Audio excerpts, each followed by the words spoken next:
Hello guys, welcome to the WT's चैनल। आज हम आपको मूवी एक्सप्लेन करेंगे लुक अवे। जरा सोचिए, आप एक दिन स्कूल जाने के लिए मिरर में देख के तैयार हो रहे हो और आपकी मिरर रिफ्लेक्शन आपको देखकर बात करने लगे और आपको जीरो से हीरो बना दे। कुछ ऐसा ही होता है मारिया के साथ। कहानी की शुरुआत में हम एक लेडी की सोनोग्राफी की लाइव रिकॉर्डिंग देख रहे होते हैं, लेकिन उसमें 2 बच्चे होते हैं।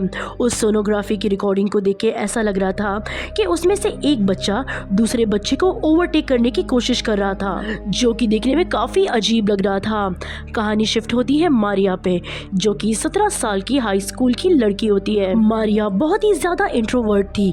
वो ज्यादा किसी से बात नहीं करती थी। वो अपने घर पर भी अपने इमोशंस को छुपा के रखती थी, क्योंकि कोई भी उसकी बात नहीं सुनता था और इसी वजह से वो अच्छे से खाना भी नहीं खाती थी। इस वजह से उसका वेट भी काफी कम हो गया था। मारिया के फादर का नाम डैन था, जो कि एक प्रोफेशनली प्लास्टिक सर्जन थे। उन्हें हर चीज परफेक्ट चाहिए थी, इसलिए हमेशा मारिया से भी वो बहुत ही सख्ती से पेश आते थे। मारिया की मदर का नाम था एमी, जो डिप्रेशन की शिकार थी और हमेशा उन्हें बुरे बुरे सपने आया करते थे। मारिया के डैड का एक औरत के साथ अफेयर चल रहा था, लेकिन इस बारे में मारिया की मॉम को पता था। वो अपने हस्बैंड के अफेयर के बारे में सब जानती थी, लेकिन वो अपने हस्बैंड से ऐसे ट्रीट करती थी कि जैसे उन्हें कुछ भी नहीं पता। स्कूल में मारिया को एक मार्क नाम का लड़का हमेशा परेशान करता था और बाकी लोग भी मारिया पे बहुत हंसते थे, क्योंकि वो सबसे बहुत दूर रहती थी। मारिया की एक बेस्ट फ्रेंड भी थी जिसका नाम लिली था, और लिली का एक बॉयफ्रेंड भी था जिसका नाम था सीन। मारिया को सीन पर क्रश था, इसीलिए वो अपनी बेस्ट फ्रेंड लिली पर जेलस फील करा करती थी। इस वजह से मारिया ने सिगरेट पीना भी स्टार्ट कर दिया था। एक दिन मारिया को अपने घर के अंदर एक सोनोग्राफी इमेज दिखाई देती है, जिसके अंदर 2 ट्विंस बच्चे थे, और ये एकदम एग्जैक्ट वही इमेज थी जो हमें मूवी के स्टार्ट में दिखाई दी गई थी। ठीक इसके कुछ दिन बाद से ही मारिया को अपने मिरर रिफ्लेक्शन से आवाजें आना शुरू हो जाती है, और हमेशा मारिया अपने मिरर रिफ्लेक्शन को अलग चीजें करते हुए दिखती थी। शुरू में मारिया को इस चीज से बहुत डर लगता था, लेकिन बाद में वो अपनी मिरर रिफ्लेक्शन से बात करना शुरू कर देती है। उसकी मिरर इमेज मारिया को अपना नाम आयरम बताती है। आयरम मायरा के मुकाबले में बहुत ही ज्यादा ब्यूटीफुल थी और बहुत ही ज्यादा चार्मिंग और कॉन्फिडेंट थी। बेसिकली मारिया जैसे बनना चाहती थी, आयरम के अंदर वही सारी खूबियां थी। आयरम और मारिया हमेशा एक दूसरे से बहुत ज्यादा बातें करने लगते हैं। मारिया को ये फील होता है कि चलो कोई तो मिला जो मेरी फीलिंग और मेरे दिल को समझ पाए। यहाँ पर सीन शिफ्ट होता है। हम देखते हैं कि मारिया को प्रॉम नाइट में जाने के लिए उसके पेरेंट्स फोर्स कर रहे होते हैं, लेकिन मारिया श्योर नहीं थी कि वो किसके साथ प्रॉम नाइट में जाएगी। प्रॉम में आइस स्केटिंग डांस करना था और मारिया को आइस स्केटिंग करना बिल्कुल भी नहीं आता था। उसकी फ्रेंड लिली उसे कहती है कि मैं तुम्हें आइस स्केटिंग सिखाऊंगी, और जब उसकी फ्रेंड उसे आइस स्केटिंग सिखा रही होती है, तभी मारिया आइस स्केटिंग सीखते सीखते गिर जाती है। तभी उसकी फ्रेंड उसे उठाने के बजाय उसे कुछ सुनाने लगती है। उसकी फ्रेंड लिली कहती है कि मैं जानती हूँ कि तुम मेरे बॉयफ्रेंड सीन को लाइक करती हो, तुम्हारी बेहतरी के लिए अच्छा होगा कि तुम मुझसे और सीन से दूर रहो। दूसरी तरफ हम सीन को देखते हैं, जो कि एक बहुत अच्छा लड़का था।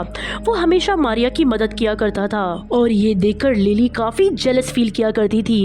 एक दिन मारिया अपने फादर के साथ कहीं बाहर घूमने जाती है। वहां पर मारिया को मार्क मिल जाता है और वो उसे बहुत परेशान करने लगता है।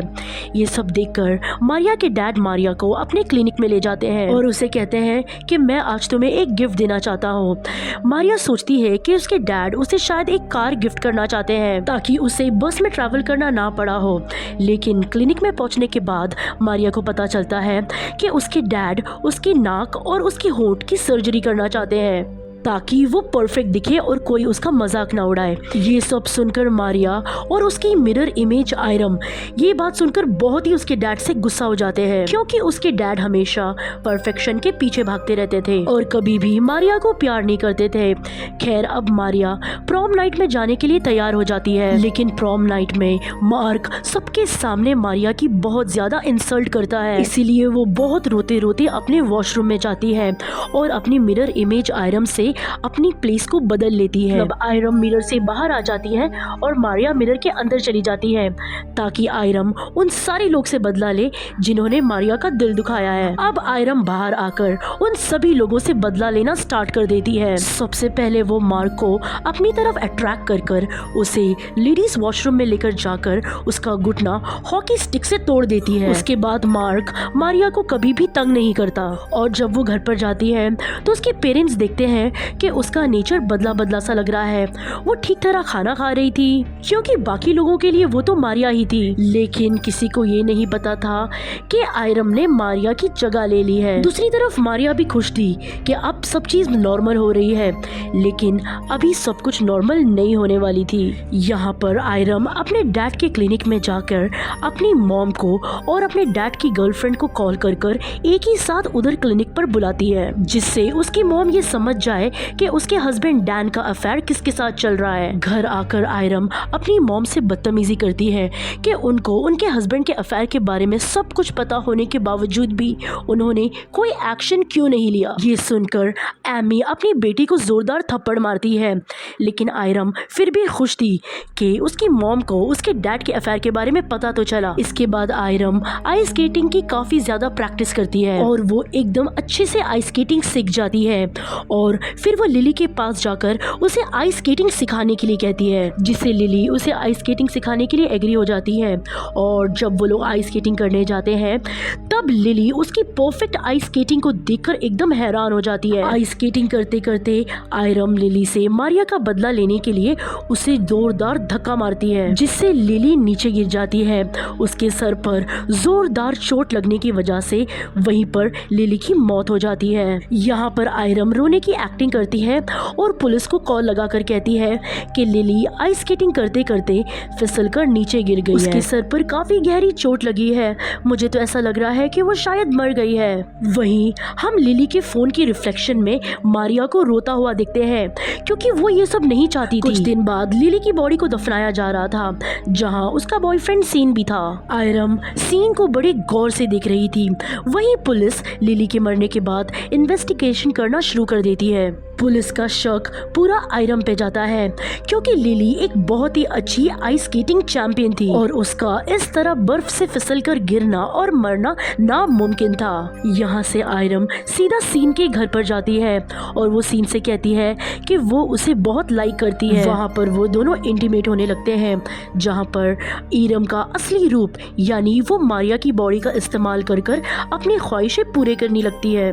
फिर उसके बाद में आयरम और सीन दोनों एक दूसरे से प्यार करने लगते हैं। वो दोनों कई बार स्कूल भी बंक करते और क्वालिटी टाइम स्पेंड करते, लेकिन पुलिस इन पर नजर रख रही थी क्योंकि पुलिस को लिली की मौत का शक इन दोनों पर ही था। एक दिन मारिया के मॉम डैड की आपस में लड़ाई हो जाती है और डैन घर छोड़कर चला जाता है। वही एक दिन आयरम और सीन स्कूल बंक करके एक होटल में जाते हैं इंटीमेट होने के लिए। तभी वहाँ पर सीन की मॉम का कॉल आता है। वो सीन से कहती है कि हमारे घर पर पुलिस आई है और वो तुम दोनों से बात करना चाहती है। तभी वहाँ पर सीन आयरम को अपने साथ चलने के लिए कहता है, लेकिन आयरम ये बात बोल के मना कर देती है कि वो पुलिस से कुछ भी बात नहीं करेगी। ये सुनकर सीन को आयरम पे शक होता है। वो उसे शक की निगाह से देखकर बाहर जाने लगता है। तभी आयरम पीछे से सीन के ऊपर एक बॉटल मार देती है, जिससे सीन की मौके पर ही डेथ हो जाती है। अभी आयरम ड्रिंक करके अपने डैड के क्लिनिक पर जाती है।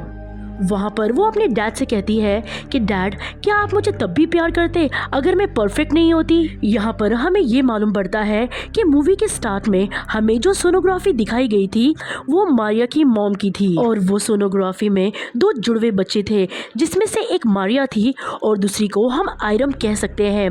मारिया तो बिल्कुल परफेक्ट पैदा हुई थी और आयरम एबनॉर्मल थी और उसमें फिजिकल डिफॉर्मिटी थी। और जैसे कि हम जानते हैं कि मारिया के फादर डैन को हमेशा से चीजें परफेक्ट पसंद थी और उसने अपनी बेटी आयरम को पैदा होने के बाद ही जिंदा अपने घर के आगे दफना दिया था और इस बारे में एमी बिल्कुल भी नहीं जानती थी और इस वजह से आयरम की आत्मा मिरर वर्ल्ड में ही फंस गई थी। और जब मारिया बड़ी हुई तब आयरम ने उसकी बॉडी के ऊपर टेक ओवर कर दिया। तो यहाँ पर डैन उसे ये जवाब देता है कि हाँ, मैं तुम्हें तब भी उतना ही प्यार करता अगर तुम परफेक्ट नहीं होती। डैन का झूठ सुनकर आयरम अपने डैड डैन का गला काट देती देती है। डैन मौके पर ही मर जाता है। अब आयरम यहाँ से बाहर निकलते हुए भी बार बार मारिया का नाम ले रही थी, लेकिन मारिया उसे कोई भी मिरर रिफ्लेक्शन में नजर नहीं आ रही थी। तभी हमें ये पता चलता है कि आयरम कोई और नहीं बल्कि मारिया की ही कमियों की रिफ्लेक्शन थी। वो उसके सबकॉन्शियस माइंड की रिफ्लेक्शन थी। जब उसने उस सोनोग्राफी की इमेज देखी थी तब उसने ये सब कुछ सोचा था और उसे पता था कि उसकी एक बहन थी जिसे जिंदा ही दफना दिया गया था, जिसकी वजह से उसके ब्रेन ने ये सब कुछ इमेजिन किया था। यहाँ पर आयरम नहीं बल्कि मारिया ही थी जिसने सबसे बदला लिया था। उसके पेरेंट्स भी इस वजह से उसके लिए बहुत परेशान रहते थे। इस वजह से उसका वेट भी बहुत कम हो रहा था क्योंकि वो दिमाग से काफी ज्यादा डिस्टर्ब हो चुकी थी। इसीलिए अब आयरम की सारी पर्सनालिटीज वो अपने अंदर ले रही थी। तभी हम ये देखते हैं कि मारिया अपने घर पर आकर अपनी मॉम के पास जाकर लेट जाती है और तभी हम मिरर में एक और रिफ्लेक्शन देखते हैं कि मारिया की मॉम एमी के साथ दो लड़कियां लेटी होती है, जिससे ये सिग्निफाई किया जाता है कि मारिया ने अभी ट्विंस की पर्सनालिटी ले ली है और अब वो सब कुछ करने के लिए रेडी है। और कहानी यहीं पर खत्म होती है। उम्मीद करते हैं कि आपको ये मूवी की कहानी पसंद आई होगी। आज की वीडियो में बस इतना ही, लेकिन नेक्स्ट टाइम हम फिर मिलेंगे एक नई इंटरेस्टिंग कहानी के साथ। अगर आपको मूवी की एक्सप्लेनेशन अच्छी लगी हो तो वीडियो को लाइक जरूर करें और अगर आप हमारे चैनल पर नए हैं तो प्लीज हमारे चैनल को सब्सक्राइब करें।